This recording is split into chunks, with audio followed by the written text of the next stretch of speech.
네, 오늘의 주요 뉴스입니다. 오늘부터 현재 코로나19 양성 판정자를 제외한 모든 내외국민 해외 입국자의 격리 의무가 해제됩니다. 또 운항 편수와 비행시간 제한 등 코로나19로 생겼던 인천국제공항의 각종 항공 규제도 모두 해제됐습니다. 원숭이 도착이 오늘 국내에서 2급 법정 감염병으로 지정됐습니다. 현재 2급 감염병은 코로나19와 결핵, 수도 등 22종이 지정돼 있는데 확진자 발생 시 의료기관은 24시간 내 신고해야 하고 감염자는 격리 조치됩니다. 발사를 일주일 앞둔 한국형 발사체 누리호가 앞서 조립된 1단과 2단 결합체 3단을 연결하는 작업을 내일 완료합니다.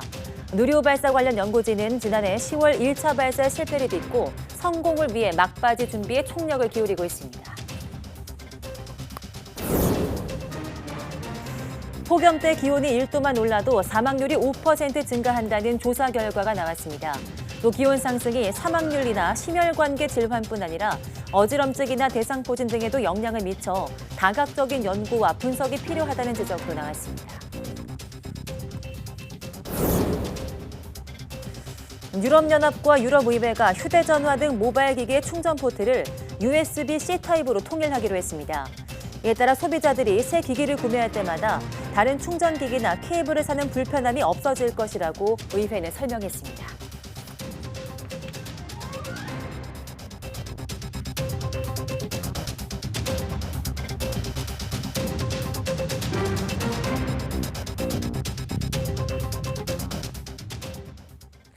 네, 여러분 안녕하십니까? 6월 8일 사이언스 투데이입니다. 코로나19 신규 환자가 다시 10,000명대로 늘었습니다. 오늘 0시 기준 확진자는 13,358명으로 전날보다 7,000여 명 늘었습니다. 다만 일주일 전보다는 2,000명 넘게 줄어서 전반적인 감소세는 계속됐습니다. 특히 수요일 발표 기준으로 지난 1월 26일 이후 19주 만에 최소 규모입니다. 환자 자체가 줄면서 피해도 급증 없이 안정적으로 관리되고 있습니다. 위중증 환자는 전날보다 3명 줄어든 114명으로 12일째 100명대입니다. 하루 새 숨진 환자는 6명으로 지난해 10월 9일 이후 가장 적었습니다. 오늘 0시 기준 전국 중환자 병상 가동률은 전날보다 0.8%포인트 떨어진 8.8%를 기록했습니다. 수도권 중환자 병상 가동률이 7%, 상대적으로 병상이 적은 비수도권은 13.4%입니다. 재택치료 환자는 67,972명으로 전날보다 2,000명 넘게 줄었습니다. 이 가운데 하루 한 차례 의료기관에 모니터링을 받는 집중관리군은 3,504명입니다. 코로나19 유행 감소세가 안정적으로 지속하자 정부는 오늘부터 모든 해외 입국자의 격리 의무를 해제했습니다. 인천공항의 항공 규제도 모두 풀렸습니다. 기정훈 기자입니다. 6월 첫 주 코로나19 주간 위험도는 전국과 수도권, 비수도권 모두 낮음. 5월 셋째 주부터 3주 연속 낮음을 기록했습니다. 주간 신규 환자는 11주 연속 줄었고 확산세를 보여주는 감염 재생산 지수도 10주 연속 1 미만을 지켰습니다. 안정적인 방역 상황 덕에 해외 입국자의 격리 의무가 사라집니다. 지금까지 백신 미접종자는 입국 후 일주일 격리를 해야 했지만 백신 접종 여부, 내외국인 여부를 가리지 않고 격리 의무를 푸는 겁니다. 이미 입국해 격리 중인 사람도 격리가 해제됩니다. 다만 입국 전후 검사는 현행대로 유지합니다. 입국 전 48시간 이내에 시행한 PCR이나 24시간 이내에 시행한 전문가용 신속 항원 검사 결과를 입국 시에 제출해야 합니다. 입국 후엔 3일 이내에 PCR 검사를 받아야 합니다. 내국인과 장기 체류 외국인의 경우에는 보건소에서 무료로 검사를 받을 수 있습니다. 단기 체류 외국인의 경우에는 의료기관에서 자부담으로 PCR 검사를 받으셔야 합니다. 특히 출입국 일정이 촉박한 단기 방문객께서는 공항 검사센터 등에서 입국 당일 검사 받으시기를 당부드립니다. 인천국제공항과 비행기 운항 규제도 풀립니다. 운행 편수 제한과 비행 시간 제한 등 코로나로 생겼던 인천국제공항의 항공 규제가 모두 해제됩니다. 비행기 탑승 전에 입국자가 입국 전 검사 결과 건강 상태 등을 Q코드를 통해 미리 입력하면 입국 후에는 검사 속도가 한층 더 빨라집니다. 당국은 우려 변이가 발생하거나 코로나19가 재확산하는 등 유사시에는 입국 관리 체계를 신속하게 다시 강화할 수 있다고 설명했습니다. YTN 기정훈입니다. 정부가 코로나19 예방용 항체 치료제인 이보실드를 이번 달 안에 국내에 공급합니다. 중앙재난안전대책본부는 6월 안에 이보실드에 대한 식품의약품안전처 긴급사용 승인 절차를 마치고 지자체와 의료계 안내를 거쳐 조속히 투약할 수 있도록 하겠다고 밝혔습니다. 제약사 아스트라제네카가 개발한 항체 기반 치료제 이보실드는 코로나19 예방접종으로 항체 형성이 어려운 사람을 보호하는 치료제입니다.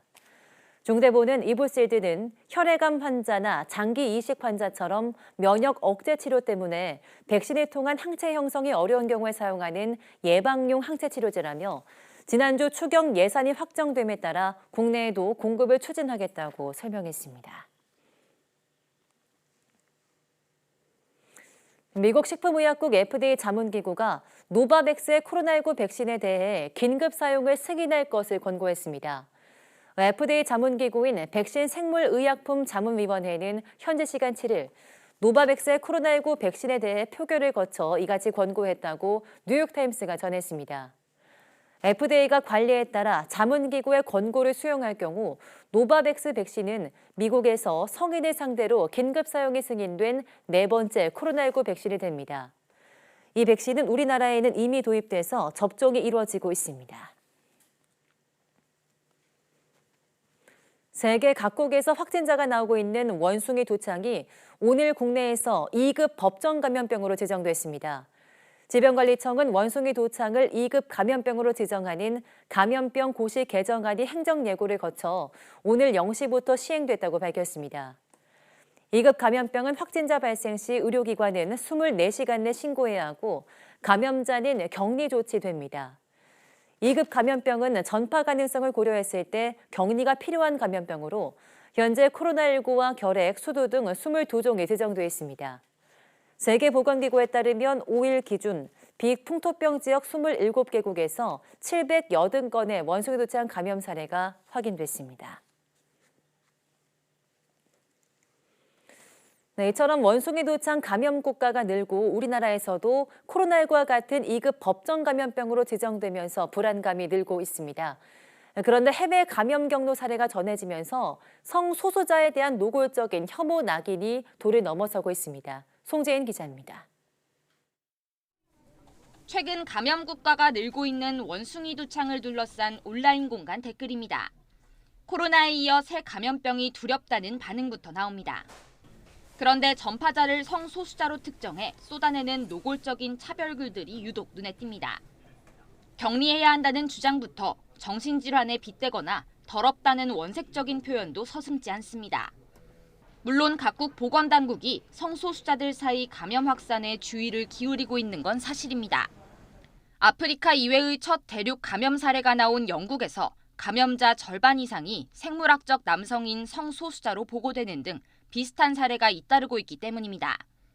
하지만 원숭이 도창은 체액 등 밀접 접촉을 통해 전파되는 만큼 성소수자들의 문제로 일반화할 수는 없습니다. 오히려 누구든 감염될 수 있다는 게 현재까지 세계 보건 전문가들 사이의 중론입니다. 성소수자들은 일부 선정적인 보도들이 수면 아래 놓여있던 혐오 정서에 빌미를 줬다고 성토합니다. 질병에 대한 두려움을 특정 집단에 대해서 도덕적으로 지탄하고 공격하게 만들잖아요. 그 기사들이. 동성애자든 성소수자든 이 집단의 어떤 행태를 되게 자극적으로 전시한다는 느낌이 좀 들어가지고 실제 국내 언론만 봐도 문란한 성생활이나 성병을 키워드로 뽑은 관련 보도가 난무했습니다. 코로나 위기가 한창일 때도 성소수자들에 대한 맹목적인 혐오가 쏟아진 적이 있습니다. 지역적으로도 사실 이태원이라는 말만 하는 것도 다 욕설과 뭐 이런 것들 동네에서 들을 수 있는 얘기였기 때문에 커뮤니티 자체가 좀 위협받는다고 생각했던 것 같아요. 우리가 모이는 공간이 공격받는다 이런. 감염병이 창궐하면 근거가 없는 주장이나 가설도 난무합니다. 이번에도 감염의 책임을 성소수자 전체로 전가하는 무분별한 낙인 효과가 또다시 고개를 들고 있습니다. YTN 송재인입니다.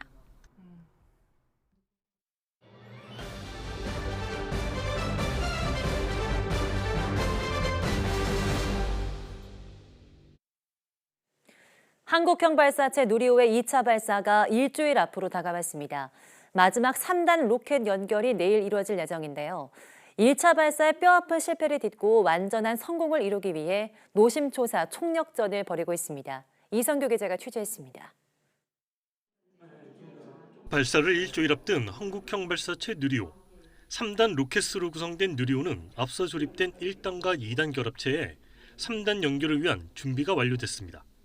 누리호 기체를 점검하기 위해 외부로 열려있는 점검창도 곧 막을 예정입니다. 연구진은 앞서 1차 발사의 실패 원인이었던 3단 산화제 탱크 문제의 원인 규명과 보완에 가장 큰 신경을 기울였습니다. 해당 부위에 대해서 저희가 설계 변경을 하고 설계 변경된 제작품을 다시 만들고 그 부품에 대한 검증 시험을 하고 그 다음에 다시 이제 그 부위를 우리 3단 산화제 탱크 내부에 다시 장착하고 하는 작업들을 이제 쭉 진행을 해 왔었습니다. 2차 발사에는 위성 모사체뿐만 아니라 무게 180kg의 성능 검증 위성과 4개의 큐브 위성을 함께 장착해 쏘아 올립니다. 따라서 송수신 기능 등 위성 자체 기능 검증과 실제 위성을 누리호 3단에 장착하는 과정이 1차 발사와 달리 새롭게 추가됐습니다. 실제 이제 위성이 탑재가 되기 때문에 위성하고 3단 사이의 어떤 인터페이스, 위성을 이렇게 점검하는 과정에서 상당히 이제 조심을 해야 되는 이런 부분들이 좀 달라지는 부분이고요. 누리호는 주말쯤 각종 볼트 체결과 외부 공기의 유입을 막기 위한 실링 작업 등을 확인하는 최종 점검에 돌입합니다. 최종 점검에서 이상이 없으면 누리호는 발사대로 이송할 모든 준비를 마치게 됩니다. YTN 사이언스 이성규입니다. 네, 누리호 2차 발사는 1차와 달리 실제 작동하는 위성을 탑재합니다. 누리호 발사의 성공을 위한 중요한 고비와 관전 포인트를 김진도 기자가 짚어봤습니다. 지난해 10월 누리호 1차 발사 때 전문가들이 가장 관심을 가진 부분은 1단이었습니다. 75톤 엔진 4개를 하나처럼 움직여 300톤의 추력을 내야 하기 때문입니다. 이 같은 클러스터링은 국내에서 처음 시도되는 것이었습니다. 우리호와 달리 1단은 정상 작동했고 누리호를 성공적으로 대기권 밖으로 띄워 올렸습니다. 문제는 3단에서 발생했습니다. 비행 중 진동과 부력으로 헬륨 탱크 고정 장치가 떨어져 산화제가 누출되면서 엔진이 빨리 꺼져버린 것입니다. 고장난 걸 고쳤다고 그러는데 그게 과연 제대로 작동되는지가 이제 당연히 첫 번째고요. 바꾼 거에 대한 어떤 검증 절차, 그래서 신뢰성을 확보하는 절차가 필요한데 기능이 없는 가짜 위성이 실렸던 1차와 달리 2차 발사 때는 실제 위성이 탑재돼 발사됩니다. 무게 180kg의 성능 검증 위성입니다. 이 위성에는 발열 전지와 자세 제어 자이로, S밴드 안테나 등 국내에서 개발된 우주 부품도 실려 우주 환경에서의 성능을 검증하게 됩니다. 이 성능 검증 위성이 고도 700km 궤도에 초속 7.5km 속도로 진입해 완착하면 발사는 성공입니다. 이 성능 검증 위성은 또 간단한 기능이 있는 초소형 위성, 즉 큐브 위성 4개를 품고 있습니다. 큐브 위성은 발사 8일 뒤, 그러니까 23일부터 이틀 간격으로 하나씩 성능 검증 위성에서 튀어나오게 됩니다. 저희 임무는 우리가 목표하는 그런 궤도에 안착하는 것, 안착했다는 것이 확인이 되면은 우리 발사체의 비행 성능이 확인이 됐다는 것이죠. 교신을 통해 이 과정까지 완료해야 누리호는 완벽한 성공을 거둔 한국 최초의 자력 발사체로 기록됩니다. YTN 김민우입니다. 네, 어제 윤석열 대통령이 주재한 국무회의에서는 이례적으로 반도체 특강이 열렸습니다. 이종우 과학기술정보통신부 장관이 반도체 웨이퍼와 포토마스크를 들고 나와 직접 강연에 나섰는데요. 윤 대통령은 반도체가 우리 산업의 핵심이고 경제 근간이라며 인재 양성을 강조했습니다. 직접 들어보겠습니다. 국무회의에서는 이종호 과기정통부 장관께서 반도체에 대한 이해와 전략적 가치를 주제로 말씀을 주실 것입니다. 제가 늘 강조했다시피 반도체는 국가 안보 자산이자 우리 산업의 핵심이고 전체 수출액의 20%를 차지하는 우리 경제의 근간입니다. 특히 반도체 산업은 우수한 인재를 키워내는 것이 핵심입니다. 교육부뿐만이 아니고 전 부처가 이 인재 양성을 위해 특단의 노력을 기울여 주셔야 할 것 같습니다. 우리가 풀어야 될 규제가 있다면 과감하게 풀고 또 정부가 재정으로서 지원해야 될 게 있으면 과감하게 지원하는 그런 과단성 있는 결단 없이 우리가 고도 성장이니 비약적 성장이니 하는 것을 담기가 어려울 것이라고 저는 생각합니다.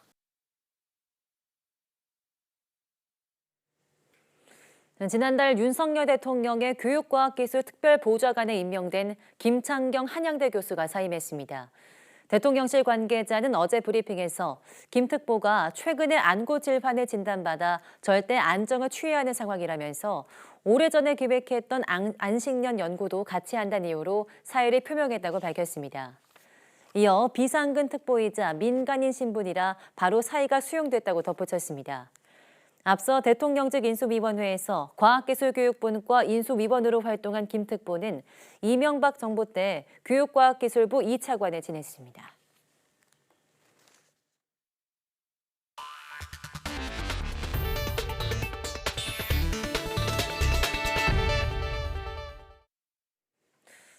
지난 겨울부터 극심한 가뭄이 이어졌지만 주말에 내린 비로 고비는 넘겼습니다. 장마가 시작되면 가뭄은 해결되겠는데 그 전에 국지성 호우가 잦을 것으로 보여 주의가 필요합니다. 정혜윤 기자입니다. 최근 6개월 강수량을 바탕으로 전국의 가뭄 정도를 시각적으로 표현했습니다. 전국이 노란색으로 표시된 가뭄이 나타나고 있고 충청과 영남 지방은 주황색, 심한 가뭄 상태입니다.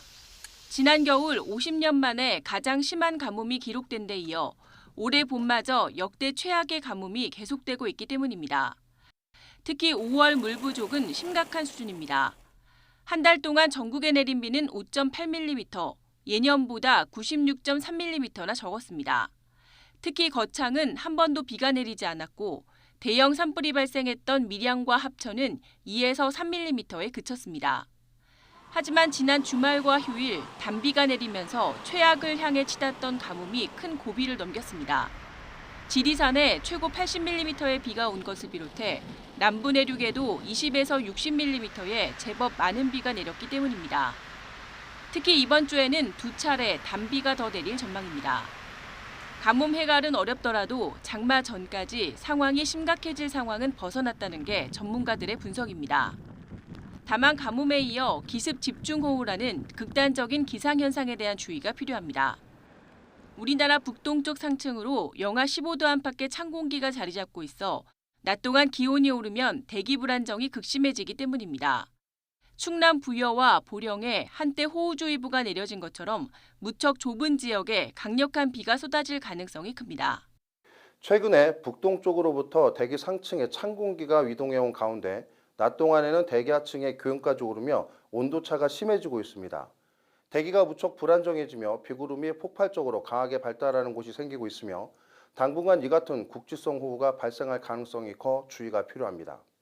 본격적인 장마는 이르면 다음 주 후반쯤 제주도와 남해안부터 시작될 것으로 예상됩니다. 예년과 비슷하거나 조금 빠른 장마인데 지역적인 시기에 차이가 클 것으로 보입니다. 장마는 제주도 19일, 남부지방은 23일, 중부지방은 25일쯤입니다. 올해는 다음 주 후반쯤 예년보다 일찍 제주도와 남부지방부터 장마전선 영향을 받을 가능성이 있고 중부지방은 조금 늦어질 수 있을 것으로 전망합니다. 특히 올해 장마 기간에는 비가 자주 내리지는 않지만 한 번 내릴 때 집중호우로 쏟아질 가능성이 커 산불이 발생한 지역에는 산사태 등 2차 피해에 대비해야 할 것으로 보입니다. YTN 정혜윤입니다. 정부가 최근 극심한 기상 가뭄을 해결하기 위해서 지방자치단체에 가뭄대책 특별교부세 44억 원을 긴급 지원합니다. 행정안전부는 지난달 강수량이 평년의 6%인 5.8mm로 지난 1973년 이후 최저 수준을 기록하면서 농업용수와 생활용수 등 물 부족 상황이 이어지자 특별교부세 지원을 결정했습니다. 이번 특별교부세는 양소 작업과 급소차 지원, 소형 관정 개발 등 실질적이고 직접적인 가뭄 대책에 사용될 예정입니다. 행안부는 또 가뭄 대책 상황실을 운영하고 관계부처 사이 태스크포스 회의를 주 2회로 확대 운영하는 등 가뭄 상황에 대응할 계획입니다. 폭염 때 기온이 1도만 올라가도 사망률이 5% 늘어나 관련 연구와 분석이 필요하다는 지적이 나왔습니다. 질병관리청과 한국보건사회연구원이 우리나라 기후변화 건강 적응 대책 방향을 주제로 연 2022 기후보건포럼에서 홍윤철 서울대 의과대 휴먼시스템의학과 교수는 기온 상승이 사망률에 미치는 영향이 크다고 밝혔습니다. 홍 교수는 지난 2003년 유럽 폭염 당시 심혈관계 질환에 의한 사망이 크게 늘었다며 폭염 기준에서 평균 1도만 올라가면 사망률 5%, 유병률은 4% 증가하는 것으로 나타났다고 설명했습니다. 기온 상승이 사망률이나 심혈관계 질환뿐 아니라 어지럼증, 대상포진 등에도 영향을 미치는 만큼 다각적인 연구와 분석이 필요하다고 강조했습니다. 유럽연합 EU와 유럽의회가 EU 내에서 2024년 가을까지 모든 휴대전화와 태블릿 PC, 카메라의 충전 포트를 USB-C 타입으로 통일하는 방안에 합의했습니다. 유럽의회는 양측 협상단이 특정 전기기기에 대한 단일 충전 방식을 구축하는 내용을 담은 개정안에 임시 합의했다고 밝혔습니다. 이 새로운 규정에 따라 소비자들이 새로운 기기를 구매할 때마다 다른 충전기기나 케이블을 사는 불편함이 없어질 것이라고 유럽의회는 설명했습니다. 또 불필요한 충전기 구매로 낭비되던 돈을 한 해 3,356억 원가량 아낄 수 있을 것으로 추산했습니다. AFP통신은 EU의 USB-C 타입 통일이 세계 스마트폰 시장에도 영향을 미칠 것으로 전망했습니다. 세계은행이 올해 세계 경제 성장률 전망치를 4.1%에서 2.9%로 대폭 하향 조정하며 경기 침체 속에서도 물가가 계속 오르는 스태그플레이션의 위험을 경고했습니다. 세계은행은 또 세계 대부분 지역에서 앞으로 10년간 저성장이 지속될 것으로 예상했습니다. 보도에 김영근 기자입니다. 세계은행이 올해 세계 경제 성장률 전망치를 다시 2.9%로 내렸습니다. 지난 1월 예상치 4.1%와 비교해 5개월 새 1.2%포인트나 하락한 것입니다. 세계은행은 미국의 올해 성장률 전망치도 기존 3.7%에서 2.5%로 낮췄습니다. 세계 2위 경제대국인 중국도 목표치 5.5%를 밑도는 4.3%를 기록할 것으로 전망했습니다. 신흥국과 개발도상국도 1.2%포인트 하락한 3.4%로 예상됐습니다. 코로나19 사태와 우크라이나 전쟁, 중국의 봉쇄 등이 성장률 둔화의 요인으로 지적됐습니다. China's shutdown is part of that and may weigh on the world economy in 2022. But above all, the war and the consequences of that are putting stress on poor people around the world.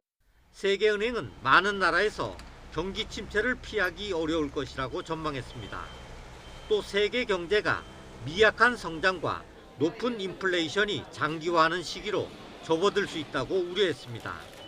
이에 따라 스태그플레이션 위험도 상당하다고 진단했습니다. 스태그플레이션은 경기 침체 속에서도 물가가 지속해서 오르는 현상입니다. 세계은행은 특히 개발도상국이 스태그플레이션의 직격탄을 맞을 것으로 예상했습니다. 세계은행은 또 전 세계 대부분 지역에서 투자 약화로 10년간 저성장이 지속될 것으로 내다봤습니다. 그러면서 세계 경제가 이 같은 압박에 직면한 것은 1970년대 5.1 쇼크 이후 처음이라고 우려했습니다. YTN 김영근입니다.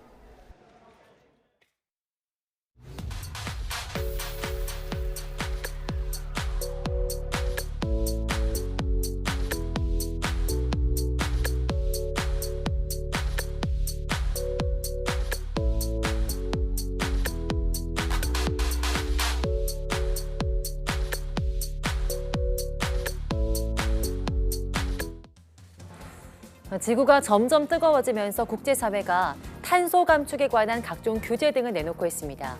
하지만 개개인이 기후위기를 인식하고 스스로 노력을 기울여야 근본적인 문제가 해결될 수 있을 텐데요. 오늘 오후 사이언스데이 궁금한 이야기에서는 기후위기를 막기 위해서 우리가 실제적으로 할 수 있는 것들에 대해 알아보겠습니다. 많은 시청 바랍니다.